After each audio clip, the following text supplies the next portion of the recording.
In a faded seaside town where the salt and wind have taught people to keep their mouths shut and their dreams smaller than their hands. Amara, a simple seamstress with calloused fingers and a secret voice, is humiliated into singing at a rich patron's party. What begins as mockery becomes a shattering revelation. Her voice, honed in the solitude of rooftops and laundries, cleaves through the room like light through water. The story follows Amara's startled rise from invisible laborer to tempestuous presence, the cost of being seen, and the choices that come with power, fame, exploitation, and the chance to heal a fractured community. Cinematic and intimate, this is a tale about courage found in small acts, redemption carried on song, and a woman who learns to choose her own song. The gulls that morning were quarreling the way old friends quarrel, with that loose, sea-worn noise that sounded like someone scolding the horizon. Amara tucked a strip of cotton behind her ear and tied up the shutters of the tiny shop she kept above the alley. The sun fell across the cobblestones in flat, honest light, as if the town had decided at some point not to complicate itself with shadows. She liked that. Shadows required interpretation, light required only work. By day she was a seamstress mending fishermen's jackets, hemming school uniforms, patching the knees of trousers for boys who would outgrow them before the cotton finished settling. At night she folded laundry that was not hers and listened. She listened for the rhythm of the boilers at the inn, the cadence of miss at the inn, Durrani's scolding as it beat through the thin walls, the hush that fell over the harbor when a foghorn announced a cargo ship's slow arrival. Mostly she listened for the sound she loved and never let anyone know existed. The sound she made when she hummed under her breath as she fed the cat, or the sound she made when she rinsed a shirt and sang the wash day tune her mother had taught her before the cough took her away. It was a small town with a single big fear, a rumor of failure. People kept their ideas and their bravery wrapped in the same dull fabric they wore, neat and patched and safe. Amara's own bravery was stitched into the hem of a dress she kept for Sundays, the one she never wore, because bravery, she had learned, takes up space, and space invited comment. On the edge of town, where the cliffs met the market, there lived a family who were the town's bright, uncomfortable light. The Rias, they had a cliffside villa that faced the sea and a fortune that smelled faintly metallic, like coins left in the sun. Once a year they threw a party that the town remembered for months. It was a festival of old money, where shrimp the size of old women's fists were served on porcelain plates, and the strings of lights made the garden look like a low, captive constellation. Invitations were currency. To be invited was to be noticed. To be noticed was occasionally ruinous. Amara had been invited once. She hadn't gone. But the Rias housekeeper, a broad-shouldered woman named Layla who loved gossip the way other people love tea, had watched Amara at the market more than once and told Madame Ria, who liked to collect curiosities. The story of the silent seamstress who hummed like rain. The story grew the way stories do, nourished by supposition. Before long, the seamstress who hummed had become the seamstress with a secret voice. Madame Ria had plans. Madame Ria loved a spectacle and hated anything she couldn't order into place. When she learned that the municipal choir was on strike and that the popular singer who usually graced her soirée had taken a sudden trip to the coast of Spain, she saw in Amara's rumor an opportunity, a pet project, a joke wrapped in a bow. She sent an invitation with the very kind of note Amara had learned to treat like a splinter. Polite but packaged with a sharpness. The note read, "We would be honored if you would perform at our summer fete." For someone who mended garments, being asked to perform felt like being asked to dance on a rope. Amara thought of a dozen ways to refuse. Her hands, she would say, the scar on the inside of her left palm where a needle had once sliced a seam, the quiet comfort of anonymity. She thought of telling Lila to tell Madame Ria that she had no voice for an audience. In the end, she folded the note into her wallet and let it lie. Refusal required a kind of performance she did not wish to master. The day of the party, the sky bled a soft blue, and the sea was a sheet of pewter. Amara spent the morning as she always did, stitching, measuring, knotting off ends. Around noon, she wound a spool of thread into a nest and realized she had come as far as she could from the idea of the invitation. Her fingers remembered rhythm before she did. While she worked, a melody escaped her in gentle, accidental hums. The cat watched. No one else. At 3, she heard the Rias car, an old hand-delivered procession of polished drivers, and hush. The town's gossip spilled over like laundry. People stood at their doors to watch the motorcade pass. Amara kept sewing. It was a little thing to do, to be brave, keep with the small, steady motions, because they were all she trusted not to be stolen. When Lila appeared in the doorway at 5, flush with victory the way a woman is when she has cultivated scandal into a bouquet, she carried Madame Ria's personal invitation. "You're on in the main garden," she said. Then she added, almost as an afterthought, "Madame's requested you sing a piece. A short piece. It'll be lovely." Amara's mouth folded like a hem. "I can play the small piano," she lied. A piano in the back room that belonged to Mr. Gaffar, the retired schoolmaster who sometimes taught Amara how to read sheet music in exchange for sewing his curtains. She had played badly enough that Mr. Gaffar had offered her more tea than instruction. "But I don't sing before many people," she said, which was true enough. Layla smiled the way someone smiles before they ruin a surprise. There was pity there. Pity, Amara realized, was the same as a pair of hands that did not trust you to hold your own needle. At the Rias garden, the air tasted of lemon and expensive smoke. The guests arrived like thoughts rehearsed, familiar, the kind of people who wore their words crisp as shirts. Karim Ria, broad as an island, greeted everyone with the casual ownership of a man who had once named a ship.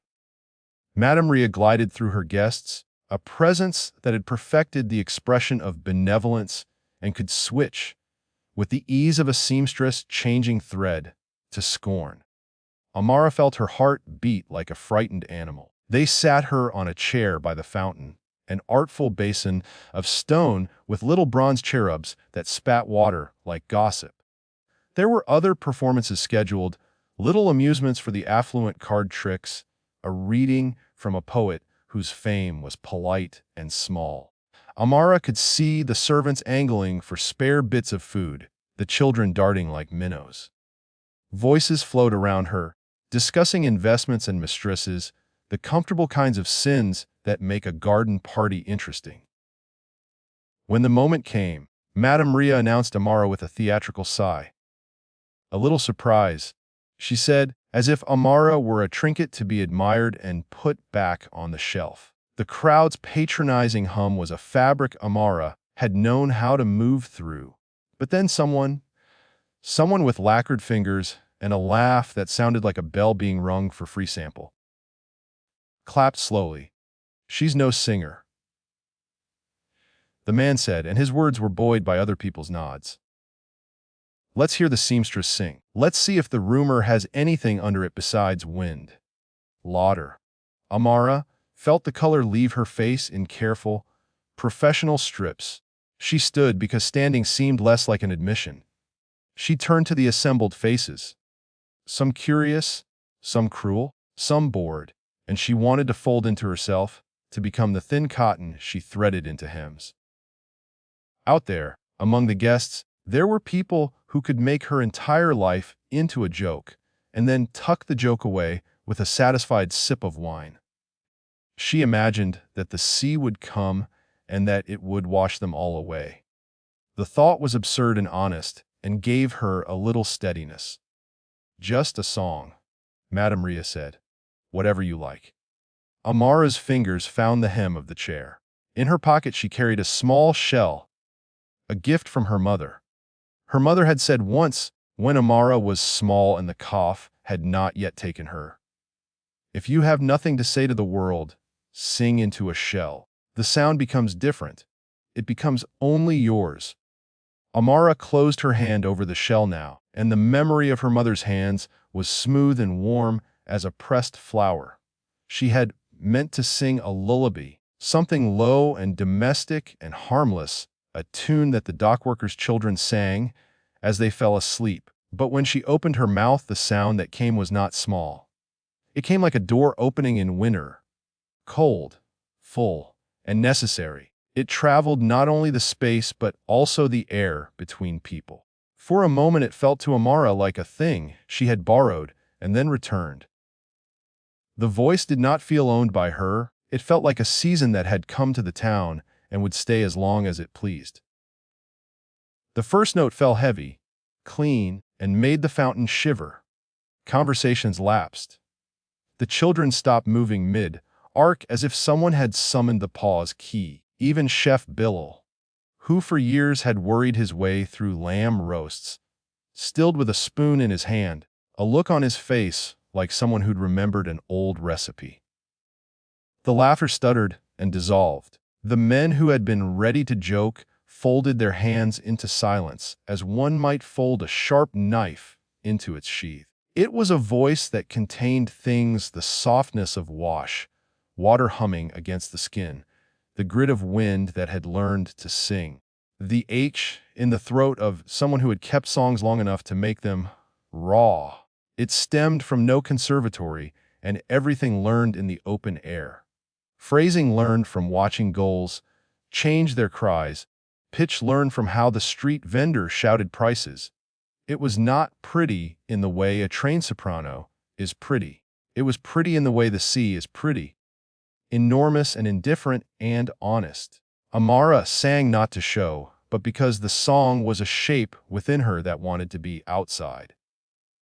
She sang of small things: a mother's hands, a lost shoe, the hush in the harbor before dawn. She sang lines that were not new, but felt like the first time anyone had ever said them. The garden grew still like an ocean between tides. Tears shone on faces that were unused to the trouble of weeping. Madame Ria's expression, the partisan face of the party, softened until it looked almost like awe. When she finished, the sound that rose was not entirely applause. It was a stunned intake. For a long moment no one moved. Then the belligerent man who had jeered earlier, the lacquer-fingered fellow, exhaled and clapped because one clapping hand convicted him of being human. The applause built slowly, then cascaded. Amara found a chair and sat with her hands clasped on her lap, the shell inside her palm like a small secret. Karam Ria crossed to her with slow steps. "My wife tells me the entire town has been buzzing about you," he said in a voice used to summations. "Well, that was." He paused, searching. Extraordinary. Madame Ria, who had expected a spectacle and instead found herself undone by something she had not planned for, studied Amara with the interest of one who has found a vintage piece in a market and realizes they might buy it for reasons they cannot immediately justify. "You have a voice," she said simply. "We would be delighted if you would perform again. More publicly. Consider this an engagement." The garden brightened with other people's thoughts, invitations, managers, notices. Layla's eyes glittered. It was the moment Amara had imagined and not imagined, a door opening she had not asked to open.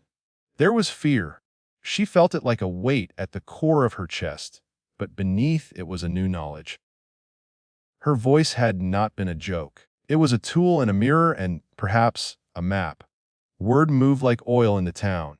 By the next day there were knocks at her door from people who wanted to know her price. There were letters with ornate stationery and new words that had not been said to her. Talent, potential, manager. She felt like someone who had been discovered to own a house beneath a rug and was being asked whether they'd prefer a penthouse. Mr. Gaffar knocked first. He came with a paper bag of tea and the gentle sorrow of a man with small pleasures. "You were splendid," he said. You were? He fumbled like a man who had been given a mystery novel without the ending. You could be taught, he said, and in the way he said it there was longing and a calculation. If you wish. Amara shook her head. She had no desire to become less of herself in the progress. But the world, like fabric, must sometimes be unstitched to mend. She thought of lessons as possibly useful, but she cautioned herself that any instruction would want to remake her in its own image. She did not yet know what she would trade to gain technique. Then, there was an offer from a man in a suit, with eyes like a polished coin. Madame Ria is impressed, he said. What can arrange a contract, appearances, recordings, a tour? He said the words like a list of commodities and left a card as if a number could be a portal. At Jubilee Hall, old tiles and brighter lights, Amara stood before a microphone for the first time that was not in a kitchen or leaning against a back stair. The mechanics were different. There were managers and people who wanted to reframe her image into something saleable. We want to keep your honesty, said a young agent with a voice that wanted to reassure, but also wanted to steer. But we need to make it accessible, a little polish. There was a small war in Amara then, a war between the hunger to sing and the terror of being turned into something she no longer recognized. Fame was an affordance. It bought her choices she had never had. It also made her visible in ways that were dangerous. The lacquer-fingered man reappeared in another suit and smiled as if he owned the future. There were offers for advertising and shows in a reality program whose producers used the word journey as if they might mine her for drama. Amara's mother's shell grew heavier in her pocket. She began to learn the language used to describe her, raw, authentic, unschooled. There was praise in the phrasing and also the faint undertone of containment, an interest that wanted to keep the wildness small and manageable. What can soften it? Someone would propose. We can make it more mainstream. At night she held the shell and thought of the sea. The shell did not give advice. It only held the echo. Karim Ria, the man who had helped set the first scene, asked to speak with her privately in the villa's study, a room filled with taxidermied marine things that looked like people who'd been caught mid-conversation. He sat across from her as if authorizing an account. The town looked, he said. People find beauty uncomfortable. They like to own it. You mean you expect something? Amara said. He smiled. Not expect. Sponsor. Patronage has its costs. His hands, which had once held ledgers and the rough skin of business, folded in a way that suggested both warmth and measurement. We want to offer you stability. But with visibility comes responsibility. Would you sing at the annual Rias Charity Showcase? For the hospital. There it was. Favor attached to an obligation. Amara had always thought of charity as a clean coin. Now it looked like a net. She said yes, because yes felt like the correct way to accept a hand extended. Later she would understand that yes was not a single thing, was a habit, and sometimes habits become cages. As she sang in halls that took the sound and translated it with microphones and echo, the shape of her life altered visibly. People gave her names: Hope, Singer, the voice from the alley, and she watched herself move through them like a reflection in a window. Her wages increased, her closet became a roster of fabrics she had never touched before. She bought Mr. Gaffar a new coat and, one evening, an extra tin of his favorite biscuits. But along with the invitations came the whispers, the insistent prying of curiosity. Men who used to ignore her now asked for her ear and wanted her friendship to be stamped with connection. Managers suggested song choices. Producers suggested dramatizing the most painful parts of her life. Her mother's illness, small and lingering in the past, became a storyline some wanted to use. She felt herself at times like a dress pinned to a mannequin. Admired, measured, fragile beneath the hands that wanted to adjust the neckline. And then there was Farah.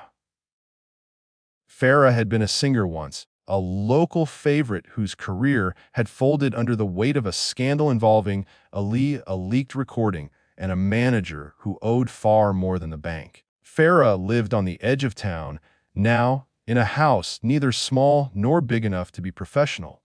She watched Amara from the cafe window with a face that had been practiced into cynicism.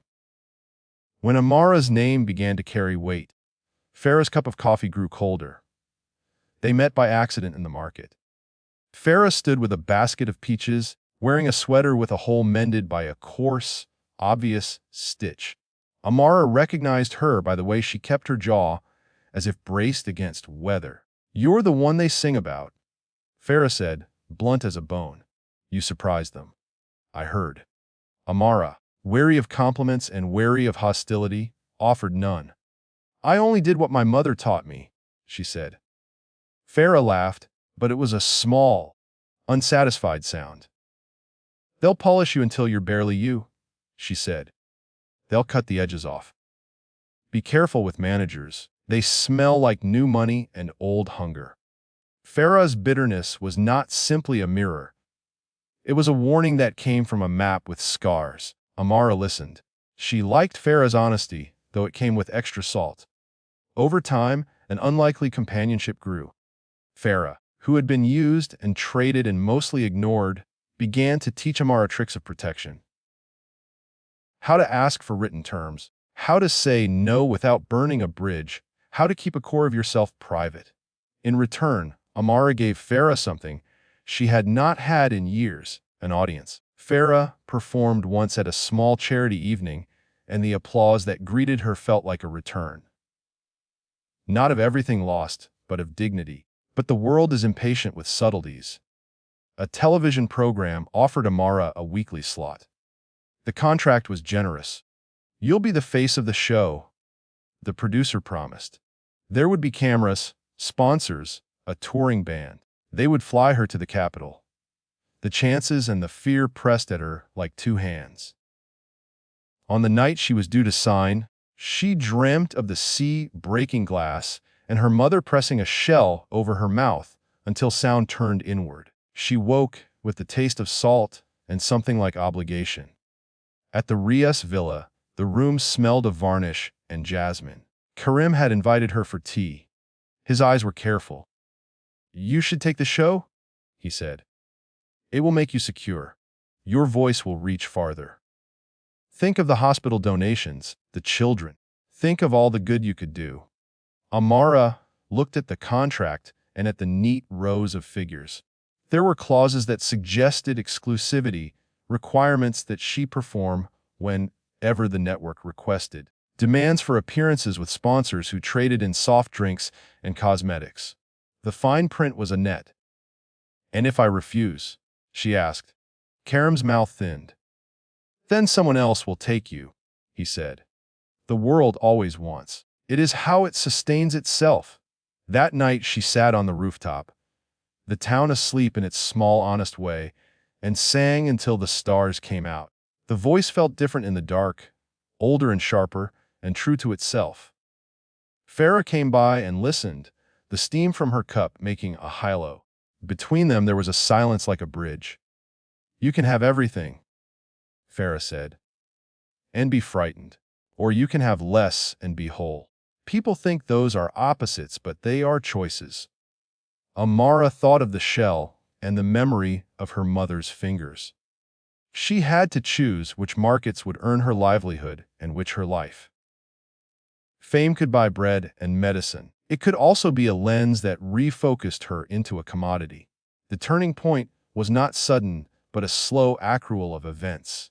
An offer to sing in a commercial that required her to change her lyrics, to praise a sugary drink, a manager who assumed she'd consented to cameo appearances at gambling halls, a phone call from the hospital begging her to perform for a fundraiser and then asking for a discount if it conflicted with one of her obligations to the network.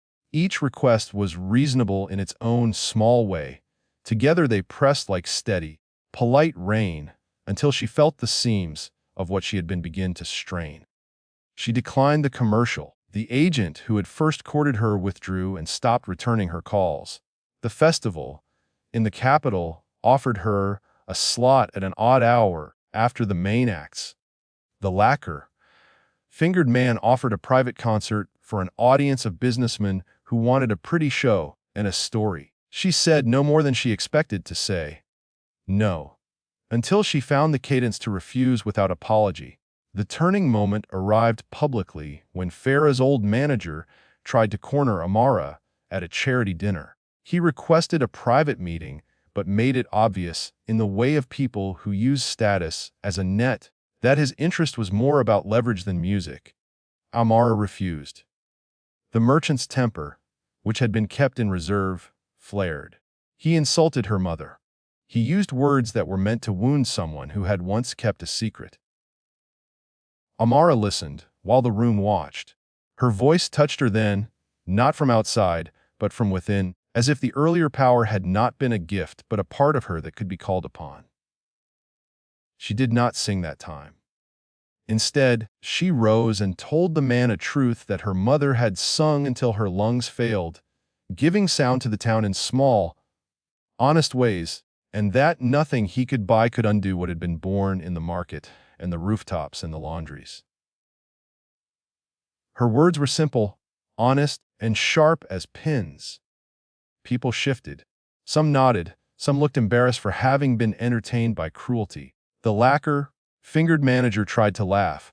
He left with a smirk that did not hold. Afterwards, there were murmurs, alliances rearranged like chairs.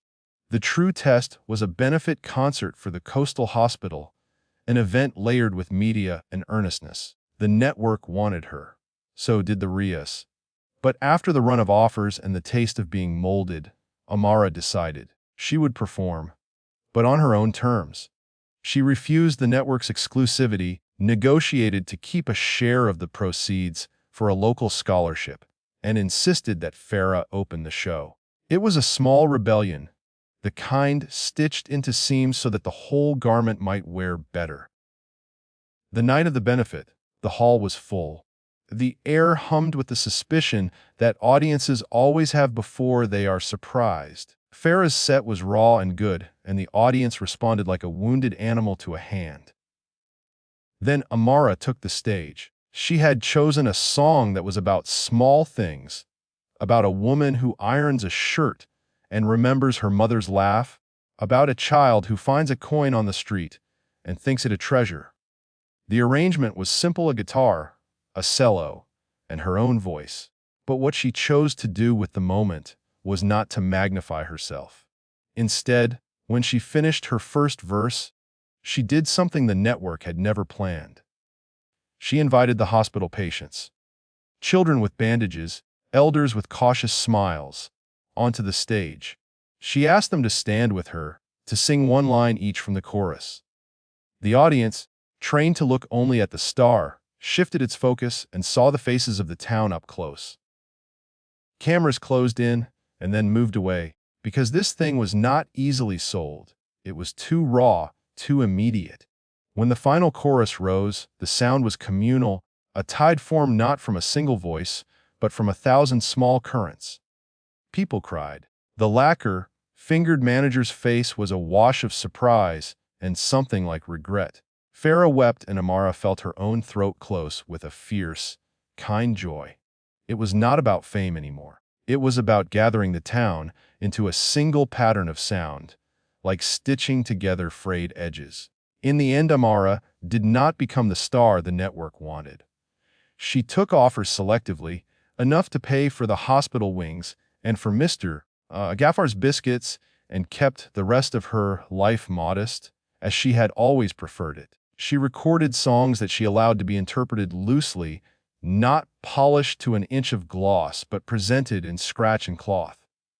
She taught, in the afternoons, at the little schoolroom where Mr. Gaffar used to keep his charts, and in the evenings she mended trousers. Farah returned to singing on her own terms, and the two of them started a small program for vulnerable musicians. Madame Ria visited once, more often now with an air of curiosity than ownership, and sometimes she would leave a bouquet or a silk scarf. Small offerings for a life she had helped expose. Karim, in time, began to fund the arts with the kind of attentive generosity that looked less like acquisition and more like repair. Amara kept the shell on a string around her neck. Sometimes at dusk, she would hold it to her ear and hear not only the echo of the sea, but of the voices that had joined her onstage that night. The town had not changed its nature entirely. Old habits are hard to wash out, but something had shifted. People who had once been blind to the seamstress now saw her for what she was: a woman who worked, who listened, and who had a voice that could, for a moment, make them remember they were alive. She learned that to be seen is not the same as to be known. She also learned that a voice, even one that shocks a ballroom into silence, must be attended with tenderness. Fame had not made her less simple. It had given her choice, and she used it mostly to give away what she could not otherwise afford: lessons, repairs, time. Late one summer evening, when the sun fell like a coin into the sea and the gulls argued their old arguments, Amara stood on her rooftop and sang softly. Far below, in the alleyways and the markets, people heard and paused. A boy with a patched knee looked up and smiled. Farah, across the street, leaned from her window and hummed the harmony. In that small, honest sound, stitched together from many lives, the town discovered something it had been missing: the permission to answer.